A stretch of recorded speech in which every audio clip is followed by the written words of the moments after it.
হাই friends, মই আয়ুষ ৰং চেনেলত সম্প্ৰচাৰিত হৈ থকা সূৰুযমুখী ধাৰাবাহিকখনৰ আজিৰ খণ্ডটো চাবলৈ বহুত বেছি ভাল লাগিব।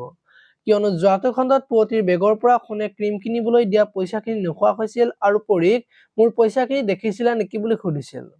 আৰু তেতিয়া পৰীয়ে নাই বুলি কোৱাত পুৱতিয়ে বিচাৰি ফুৰা দেখিবলৈ পাইছিল। আজিৰ খণ্ডটোত পুৱতিয়ে শেৱালিক মোৰ বেগৰ পৰা কিয় পইচাখিনি নিছ বুলি শেৱালিক ক'ব আৰু তেতিয়া শেৱালিয়ে মই পইচা নিয়া নাই বুলি ক'ব।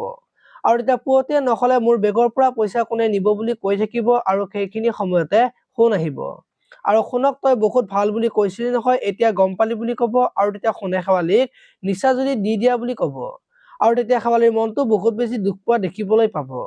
এইফালে আকৌ শেৱালিয়ে কান্দি থকা দেখি পৰী শেৱালিৰ ওচৰলৈ যাব আৰু শেৱালিক বুজাই থাকিব আৰু অংশু যাবলৈ ওলাব আৰু ৰত্নই মন মাৰি থাকিব আৰু তেতিয়া অংশুই মন মাৰি নাথাকিবলৈ ক'ব এতিয়া বাৰু পুৱতিৰ বেগৰ পৰা যে পইচাখিনি ৰত্নই নিছে আৰু তাৰ কাৰণে যে শেৱালিয়ে গালি খোৱাৰ কাৰণে যে মনটো বেয়া লাগি আছে ক'ব নেকি, দেখিবলৈ পাব আজিৰ খণ্ডত। আনফালে আকৌ নন্দই আজি ৱালৰ ওপৰৰ পৰা শেৱালিক চাই থাকিব আৰু তেতিয়া শেৱালিয়ে নন্দক দেখা পাই ভয় খাই উঠা দেখিবলৈ পাব। এতিয়া বাৰু নন্দই শেৱালিক কি কৰিব দেখিবলৈ পাব আজিৰ খণ্ডটোত। আপোনালোকে সূৰুযমুখী ধাৰাবাহিকখন চাই কেনেকুৱা পাই কমেন্ট কৰি জনাব আৰু যদি আপোনালোকে এতিয়ালৈকে চেনেলটো ছাবস্ক্ৰাইব কৰা নাই তেতিয়াহ'লে চেনেলটো ছাবস্ক্ৰাইব কৰি ভিডিঅ'টোত এটা লাইক কৰি দিব। ধন্যবাদ।